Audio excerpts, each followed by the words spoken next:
Hey everyone, how's it going? Sarah here, and today I wanted to do a video on a couple of Kathari deck lists.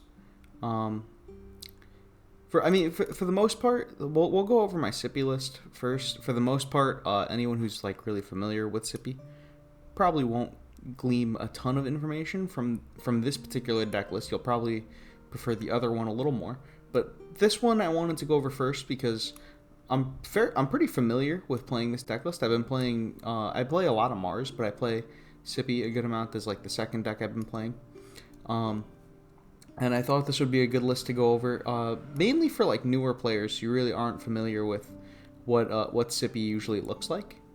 So I figured we'd go over my Scipi list, and then we'll go over an Aetio list that I have. It is a list made by Perp, fellow member of the Midnighters. The bond that I'm a part of, but we'll go over that list a little later. Let's start with the Scipi list first. So the first thing you'll see is I'm playing 2 copies of the Tabula Rasa. The baby is quite good. You can use the baby to copy a card in your bank, which there are quite a few cards that you can grab off of it that are pretty strong. Aetio Subjugate is one that comes to mind. Just duplicating a 1-drop can be pretty helpful, or even things like a Cunning Scipion can be pretty useful. The baby is pretty good because the best thing that you can do with it is you just play it as a 0-drop. You just play it as a 0/1, and then you have it get buffed up by things like the Aetio Subjugate, the High Density Genetic Replicator, or even the where is he? The Standard Bearer. These are the main cards that you want to be playing alongside with the baby to get extra value out of it. And then one of the really nice things about having the baby is that late game you can use a Triumph of Europa, or I guess not even late game, as soon as turn 5 hits you can play Triumph of Europa, and you can use it to recur whatever babies you might have in the graveyard. So it's really useful. Just good solid tempo. 0-drops tend to be pretty good. The big thing I will say about the Tabula Rasa that you have to be careful about when you play the Tabula Rasa, that is going to put the muster effect of spending your remaining energy, that's going to put it onto your Scipius, right? Like the Scipius remembers all of your musters in order. So if excuse me, if you play the baby, like say it's the 3rd muster effect that you play, the Scipius will remember that. And when you play Scipius later, it'll try to copy the baby's muster. And if it does that, and if Scipius transforms into another unit, well, then the Scipius is going to not finish the rest of its muster effects. Excuse me, sorry. I don't know why my voice is so scratchy. But yes, the main thing about the baby is it can ruin your Scipius turns if you're not careful. So just make sure when you're playing, if you did play a baby out, make sure when you play your Scipius later that the effect of transforming isn't going to screw you up. And there are ways that you can do that by making sure that what you've banked isn't going to copy, right? Like if, let's say you banked only 1-drops and you have 2 remaining mana when you play the Scipius, well then Scipius has nothing to copy and Scipius won't transform. You just have to make sure you're not forcing your Scipius to transform into the whatever the Tabula Rasa wants to transform into. Otherwise, you're going to lose all of the effects, and that can be pretty painful if you lose an important muster ability that you wanted to copy.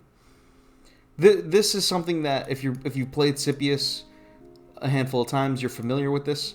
If you've never played Scipius before, maybe this can be a little confusing to understand. And as soon as you screw yourself up with the Tabula Rasa once, you'll understand immediately what I'm trying to say here if you're having trouble understanding. Alright, so to continue, we're just playing 2 copies of the Mercenary Gunslinger. Gunslinger is just really good in a lot of matchups, just in general. A lot of low to the ground matchups. Being able to pick off a 2/1, for instance, in the early game can be really huge. And it's also an effect you can copy with the Scipius, but it's not that great to copy off of Scipius because it can end up hitting like you don't get to choose where the bullet's going to go when you play the Scipius, so it's not super important to keep track of that. And then once we get past the Gunslinger and the Tabula Rasa, we have the rest of the main one-drop package, which is going to be Reliant Gamma and Valorous Striker. And I will say, pretty much always, you want to be mulliganing extremely hard for Valorous Striker. This is the best opening you can have in pretty much all situations. There are some situations where Reliant Gamma is better than the Striker. Those are going to be in matchups where you're confident your opponent doesn't play Gunslingers. Against Markolians, it's really hard to play the Gamma because they're going to not only do they usually play 3 copies of the Gunslinger, they also usually play 3 copies of the Bloodhound Transport, which really it just eats the Gamma alive. So you just want to be careful with this card. But against things like Earthen, against things like Shroud, and even some versions of Augencore, some versions of Augencore do run the Gunslinger. But I would say mainly against Earthen and Shroud, the Gamma is actually very good because the Gamma has a good odds to continue to grow, especially against Earthen. And as well as against Earthen, if you start on this, it can actually grow out of range of the spores, of the Verulian spores. So it could be pretty good. It could be a really good way to start, especially against Earthen. And as well, let's say the Gamma you go first against Earth, right? The Gamma gets 1 buff. It goes up to 3 power. Now all of a sudden your opponent's this thing can just trade into your opponent's copy of the 0/3 if they're playing Earth, the one that ramps them, the Steward of the Garden. So Gamma really good against Earth, pretty solid against Shroud. Otherwise, you're pretty much always going to want to be mulliganing very hard for the Valorous Striker as your turn 1 play. I'm playing 3 copies of Cunning Scipion. I see a lot of people cut this down to 2 copies. They end up not playing the 3rd copy. I like having 3 copies just because I like having higher odds of finding my 2-drop. But definitely a preference thing. You don't have to play 3 Cunning Scipions. It is one of the weaker 2-drops you can have. Like, if you're playing this deck, right, like, you really don't want to keep Cunning Scipion in your hand, in your opening hand. This is something you kind of want to draw into. The 2-drops that you're, like, happy to play is generally going to be the High Density Genetic Replicator. This is one that you're very often going to want to keep in your opening hand. Otherwise, the Valorous Standard Bearer, just being able to use this to buff up your clones. Like your turn 1, you can go Striker. Turn 2, you can go Standard Bearer. Turn 3, you can play a couple. You can maybe get a proc off of the Scipius effect. Get the Adjudicant. Have the Adjudicant get buffed up by the Standard Bearer. And then you can really start doing some silly things. I mean, the Standard Bearer, if it sticks for a turn or 2, can really take over a game. Generally, I like to keep the Genetic Replicator. I like to dig a lot harder in my opening mulligan for the Genetic Replicator than I do with the Standard Bearer, but I will keep Standard Bearer in my opening hand at times. Not always, but at times I will. It is a very powerful card to have in your opening hand and your opening curve. So that's the 2-drop package. It's actually, even though you can consider, like, I don't know if I would say I would consider the Scipius list an aggro deck. It's definitely a very creature dense deck. But even though this list is generally trying to hit its curve very often and kind of curve out on the opponent, you actually don't have that many early game units and cards you actually want to play. Like, very often you're just looking for a 1-drop to play. You're looking for a 1-drop between the Striker and Gamma. You're looking for a 2-drop, generally between Standard Bearer and Replicator. And then you're looking for, like, something to play on 3. And now, obviously, your 3, the best 3 you have is Magna. I would argue, even after the nerfs to Magna, Magna is still probably the best card in the game, in my opinion. And for that reason, I would say, like, the high priority cards you want to mulligan for is going to be Magna, it's going to be Striker, and it's going to be Genetic Replicator. And if it's not these 3 cards, you probably want to just keep digging. You want to just throw everything back because you just want high odds to find those cards in your opening hand because they're just so much better than any of the other things you could be opening up on. One thing I do want to point out with Magna and with the baby. So say you play, and it doesn't specifically have to be Magna, but it's purely because Magna has a muster. This is why I want to bring this up. Let's say you play the baby, right? And this is something that when I was learning this deck, I made this mistake once or twice. The baby can't actually copy muster effects because the muster that you're getting is the transform. So if you're transforming into something with a muster effect, you're not going to get it. So I've had that happen to me with my Scipian Praetors. I wanted to try to copy it, or my Formations Exalt. You just won't copy it. So just don't try to copy a muster card with the Tabula Rasa is all I'm really trying to say here. And then let's continue going down the list. So Aetio Subjugate, it's one of the best 3s in the deck. Now, I don't necessarily think Aetio... So I'm saying it's the best 3, but it's not actually a card that you always want to play on turn 3. It's mainly a card that you want to play alongside other cards. It's really good at bolstering up your board. And the later into the game that you're playing the Subjugate, the more mana you have to go along with it, and the more buffs you can get in a single turn. One thing to be wary about with the Aetio Subjugate is every time you use it, every time you get that +1/+1 trigger from playing a clone, you're putting the top card of your deck into the waste. And if you're not careful, you can deck yourself out really fast, especially if you have 2 Subjugates in play. There have been games where I played against Shroud, and I'll be like sitting on 2 Subjugates. I'll get the effect, maybe let's say I trigger it 4 times in a turn, and I get a really powerful turn. If you're not cautious with how you do it, you can end up decking yourself very quickly. And then if you deck yourself out, I mean, even if you have the means to continue going for slightly longer, you might just die to the damage that you take from being decked out. So just be careful with Aetio Subjugate. Make sure you're not leaning too hard into it and just bolstering up units that aren't going to win the game. You need if you're really leaning hard into the Aetio Subjugates to bolster your board, you need to be winning shortly. Another thing that's really good about the Subjugate is you can use it to fill up your graveyard for cards. You can use it to fill up your grave for Triumph of Europa, which is really helpful against Shroud because otherwise they might be banishing everything that you have, and you might not have any ways to use the Triumph of Europa, which is your strongest card, right? Like you really want to get the most out of this card as you can. So just keep that in mind if you're looking for ways to fill your graveyard up and you just don't have them. The baby can copy Aetio Subjugate, by the way. If baby copies Aetio Subjugate, you'll still be able to get this effect. It's not a muster. Let's continue down. I am playing 2 copies of Saboteur. I used to play 3. I'm down to 2 now because you see the Scipius mirror a lot less than you used to. It's still pretty good against Earthen, but it's not like game winning against Earthen. It just kind of... It's more like a thorn in their side. I would say it was pretty game-winning against other Scipius decks, which is why I used to play 3, but now it's a little less potent than it used to be. You also don't need to play Saboteur if you just want to play more Kathari units. It's definitely an option. I do like having Saboteur in the list, though, especially because you can, once you play one Saboteur, you can use Scipius's effect to copy you can use it. Once you play a Saboteur, you can use Scipius to get that effect back later in the game.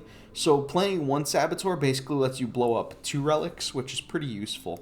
So definitely I think it's a pretty potent card, pretty powerful card you want to play in your list, but it's not mandatory by any means. Now I'm playing 2 copies of Formations Exalt, not mandatory. I see some lists cut this. I like it because it can give you a little bit of extra juice off of your Aetio Subjugates. If an Aetio Subjugate happens to mill a Formations Exalt, you end up getting that Iterant, which ends up getting you an extra buff off of the Subjugate, which can really help you snowball on certain turns. I did used to play 3. I cut it down a little bit just because I was looking for a little bit more space for some other cards, but I definitely think this is a card you could play 3 copies of. And very often you're going to end up banking the Exalt because it is very hard to play a 4-mana 3/4, but it is nice because if you mill it off of the Subjugate, you get that bonus. And then also that muster effect is pretty good. It's low, like the stats, you don't get much out of the stats, but having that muster draw card is pretty good because you get to copy it again off of Scipius. So it's really helpful for playing a longer game, which you might think playing a Scipius deck, you might think you're looking to end like pretty early, but actually you can go pretty long with this deck. You can, like, very often I'll find myself on like 9 mana, 10 mana.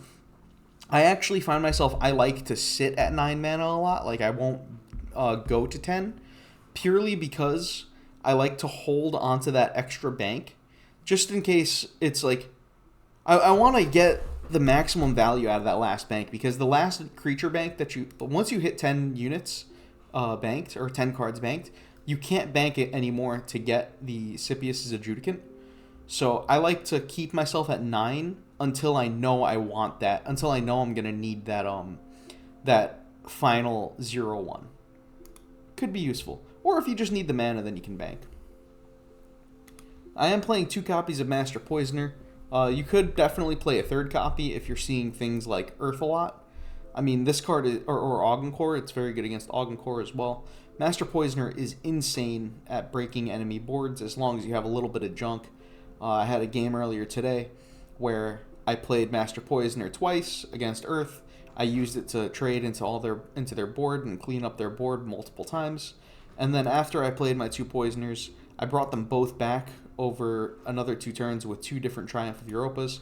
So I basically got to play the Master Poisoner 4 times, and there was very little my Earthen opponent could do to slow down or to just put up a board that was big enough to stop all of the board clear potential that I had. So Master Poisoner, I definitely think, is a mandatory card. This card is insane at converting your 1/1s or your 1/2s, or like even like your 0/1s that you buff up. That's how you're going to get those 1/2s. Those 0/1s that you buff up with 1 point to power, they get a lot out of Master Poisoner, which is why this is such a mandatory card at controlling enemy boards. Scipi and Praetor, it's a card that I'm playing 4 copies of. I've had other lists where I didn't play many copies of the Praetor. At the moment, I am playing quite a few copies. It is a very powerful card. It itself is like it's a 3/4, but it's generally going to become a 4/5 because it's very easy to have that Scipius's Adjudicant when you play out the Praetor. So very often it's going to be a 4/5. And then it could be even bigger because you can have copies of the Genetic Replicator, which is going to buff it up +1/+1.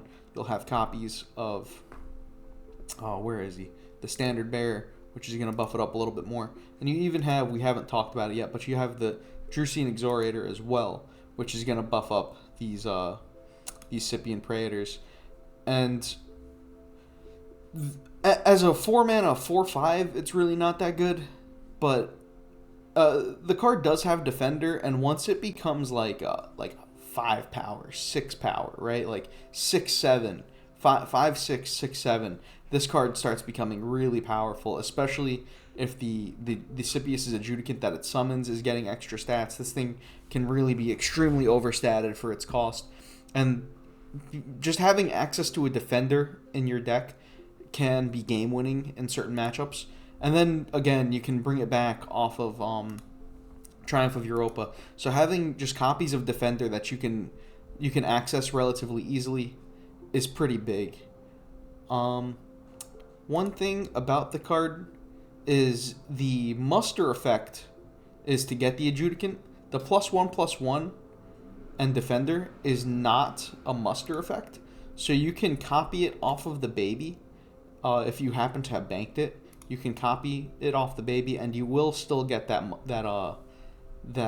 Defender unit. So it could be pretty good. It could definitely be really powerful card. Just be careful using this, I would say, against Shroud, because this is like free food for their Erasure, or free food for their the 4/4 that banishes your unit, steals your unit temporarily.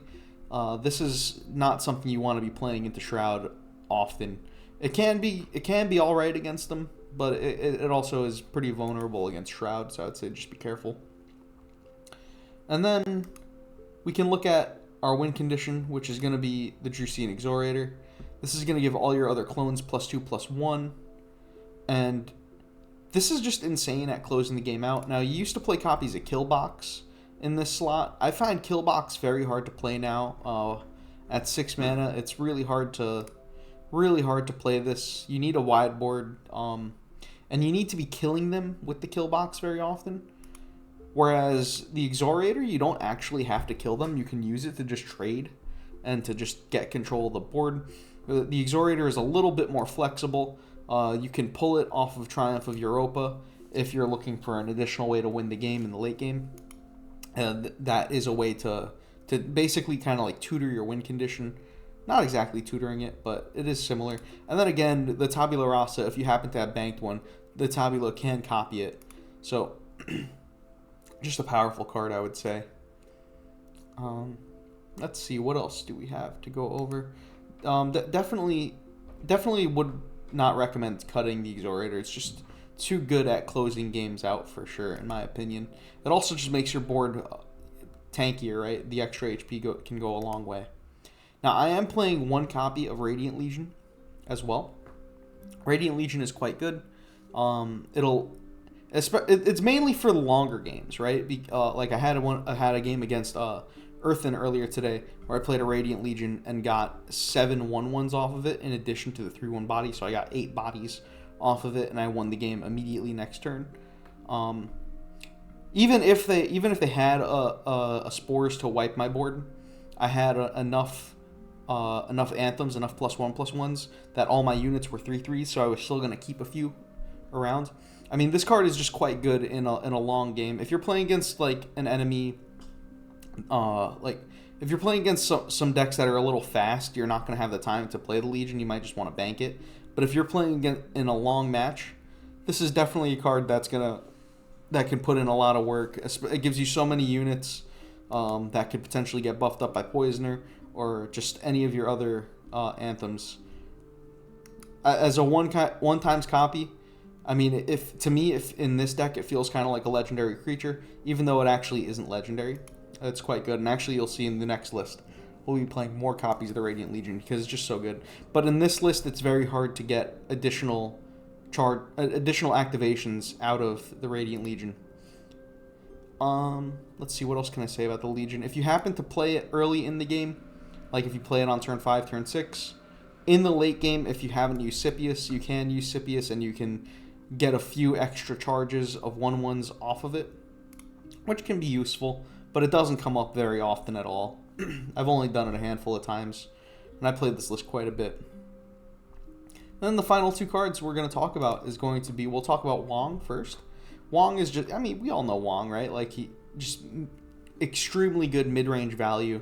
You get to draw a bunch of cards off of it. You get to buff up your board. He himself has a pretty decent body at 5 mana, 4/4. Not the biggest, but pretty reasonably sized. And then the really nice thing is you can recopy that Wong effect off of Scipius. So Scipius might actually be the best deck in the game Scipius might be the best Wong abuser in the game. Especially because those 0/1s that you make, the Adjudicants, can get that buff off of the Wong. There's a possibility that it becomes like a 2/3 or a 3/4, and that body can do some work on the board. So yeah, I would say Scipius is probably one of the strongest places you can play a Wong. And then Triumph of Europa is going to be the last card in the deck. Triumph of Europa, arguably the strongest Triumph in the game. You put the top 2 cards of your deck into the graveyard, and then you can get a ton of stats off of it. You can get up to 5 creatures off of it if you're... I mean, not up to 5 creatures. You can get up to 5 mana's worth of creatures, which the Tabula Rasa does not have... It does not cost any mana, so you can get these Tabula Rasas for free. And then there's even ways with the Tabula Rasa that if you pull the Tabula Rasa first, you can then have the Tabula Rasa transform into another creature worth more mana. Let's say you can potentially have Tabula Rasa transform into something like an Aetio Subjugate, and then he can really just go to town, getting a ton of triggers off of the Triumph of Europa, off of the Tabula Rasa. I mean, it's just really powerful deck overall. Tons of stats, tons of ways to reload onto the board. But I mean, this is nothing too new. If you've been playing this game at all over the past month or two, you're extremely familiar with this deck. I mainly wanted to go over this if you're new to Parallel. This could be helpful because you might not know a ton about the... I mean, you probably are slightly familiar with Scipius, but maybe you're looking to dabble in the deck. Maybe you want to play it yourself, and you're not entirely sure how you should be building it. This is a pretty strong way to build it. And then we'll go over, once again, just the core cards I would say you don't want to cut. Wong, Triumph, the Drusian Exorator, Master Poisoner, I would say. Magna, absolutely, definitely never cut this. Best card in the game. Aetio Subjugate, Standard Bearer, Replicator. You can do 2 or 3 copies of the Scipian, Cunning Scipian. And then Striker, Gamma, Tabula Rasa. These are extreme. This is a fairly stock list. There's not a ton of ways to change around your Scipius list, but this is how I'm playing it in my currently.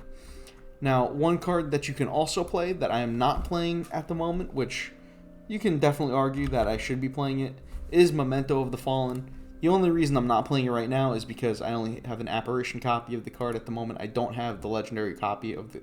I don't have an NFT copy of it, so I'm not playing it in my current list. But this card is insane. I would probably cut one Scipian Praetor and put that Memento in there if I had the ability, but at the moment I don't. Memento of the Fallen is so good in this deck. You have the Adjudicants that you can get access. You can really get a ton of value off of like Adjudicants or even the Baby. Just tons of ways you can play Memento, and Memento will take over the game on its own on the right board state. So definitely top tier card for this deck, and one I would be very happy to play.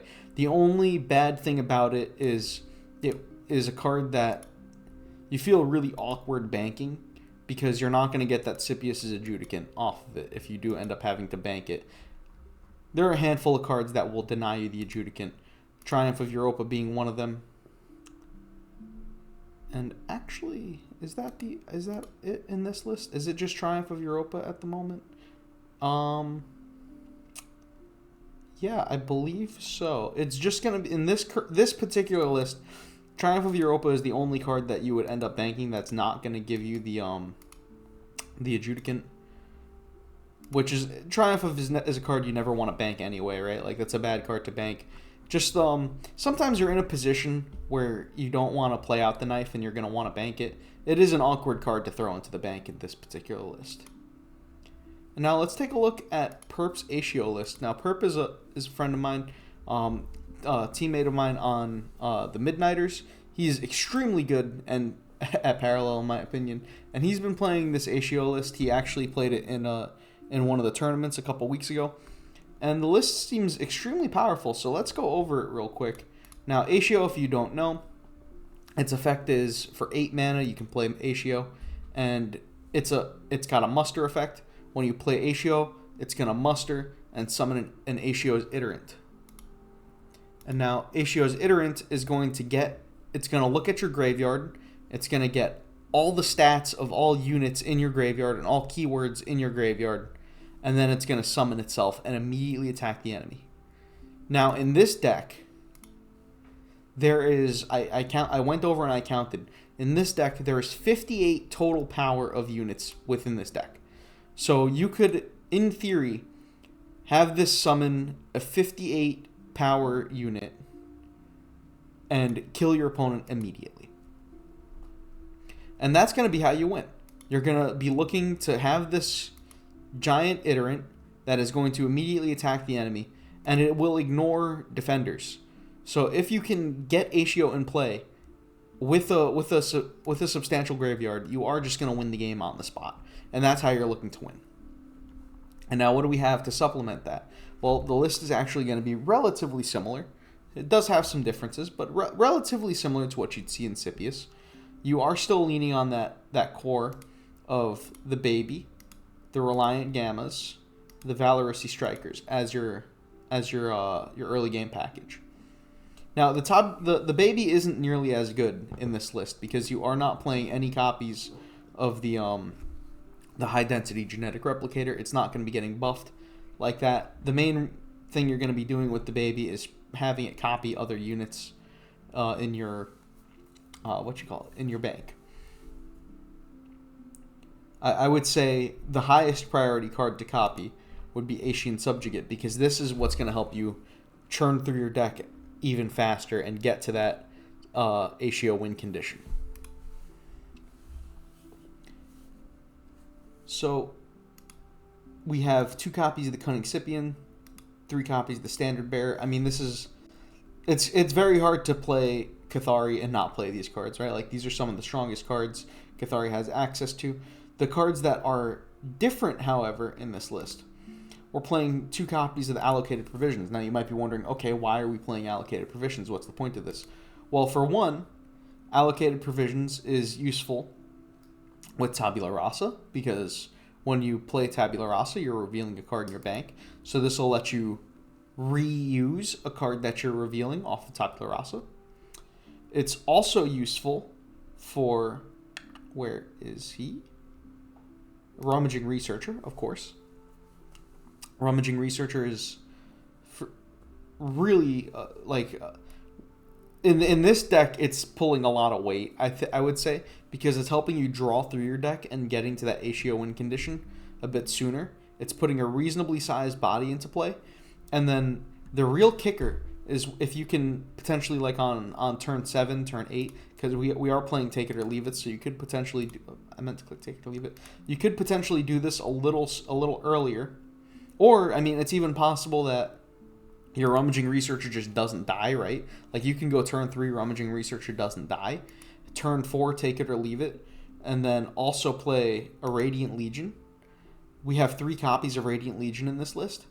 And then you're going to get to clone Multi-Charge. And I believe that'll give you multiple triggers off of the Rummaging Researcher. I'm not entirely sure. Actually, it might just give you 1. I'm not entirely sure how many triggers you're going to get off of it. But, I mean, Radiant Legion, alongside the Rummaging Researcher, you can draw quite a few cards off of it while getting a pretty substantial board in play. One of the other cool things you can do with Radiant Legion is if you happen to be in a position where Aetio Subjugate sticks for 1 turn, you can play the Radiant Legion, get a ton of stats off of it, and then you'll also get a ton of mill triggers off of the Subjugate, and that'll help you get through your deck extremely fast. It only takes you only have to mill a handful of cards after that to really get through the rest of your list. After you're drawing a bunch of cards, by the time you get to turn 8, turn 9, you're going to be pretty close to the end of your deck if you're not already there, and you're going to be ready to win the game. So let's see. We do have 1 copy of the Cerulean Hunter. This is a pretty solid unit for just, you can play it onto the board, and when it dies, you can use it to pick off something big your opponent might have. And then you can recur it. And the recursion effect, I would say, you're gonna, what was it? I can't remember off the top of my head now. There was a way you can get extra out of the recursion. I was thinking about it when I was looking at the lists. Off the top of my head, I can't remember now. I'm sorry, guys. But there are ways you can get multiple triggers off of this. One thing you could do is, like, you could use it alongside with the, where is it? Or alongside Maritus. So you can have Maritus. Maritus is one of the more interesting cards in this list because you can have Maritus do a lot of things. One of the things you can do is have the Maritus copy the you can have it copy the Cerulean Hunter. And you can have it, like, alongside, say, like the Formations Exalt, and you just end up with, like, a decent unit. I had, like, ideas earlier in my head, and there's just so many things you can do with the Maritus. Like, my brain is, like, fried just thinking about all the different things. One cool thing you could do is, like, you can have Maritus copy the Scanner Probe, and you can have Maritus all of a sudden be able to attack the opponent immediately. and you can use the scanner probe to stifle what they're going to draw. Like, you can give them a baby off of it, right? Like, maybe they don't want this. I mean, not even maybe. They're never going to want this, right? I mean, this is just kind of a difficult card for them to use a lot of the time. Let's see. There's so much going on in this list. In this list, we are playing the Memento of the Fallens. We are still playing these Master Poisoners, the Triumph of Europas, the Formations Exalt, which is even stronger in this list because Aetio is going to just be milling you consistently. So, I mean, all things considered, the two lists have a lot of similar cards, right? Like, let's count here real quick, because I'm curious. 3, 4, 5, 6, 7, 8, 9, 12, 13, 14, 15, 16, 17, 18, 19, 20, 21, 22, 23, 24, 25, 26. I mean, it's over 50% of the cards in the list are the same. It's 26 cards, a handful of differences. But the way you're going to win is going to be quite different, because this list doesn't necessarily need to kill you with creature combat, because it is able to lean on that Aetio to end the game. I would say against things like Shroud, it's much more favored, like than the other list is. Just because, like, say you're playing against what's her name? Nim. If you're playing against Neve, for example, once you get your board wiped, it can, as Scipius, it can be difficult to get back onto the board if you don't have a proper reload. But this list doesn't really need to get back onto the board, because you can lean on that Aetio to close the game out as long as you can deck yourself out. And you don't even have to deck yourself out. You just have to get to turn 8 with enough stats in the graveyard to make it worthwhile. And I hope this was helpful. I hope this is a list that you want to try out. I think both lists are pretty cool. To be completely honest, the Aetio list I need more reps on. I haven't gotten enough reps on it. I'm much more familiar with the Scipi list than I am with the Aetio list. This list is tricky.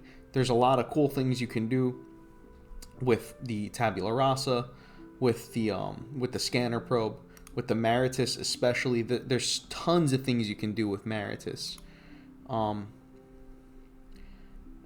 yeah, I would say give the list a try. It's a sweet list, and I hope this was helpful. Thank y'all, and talk to y'all later. See ya.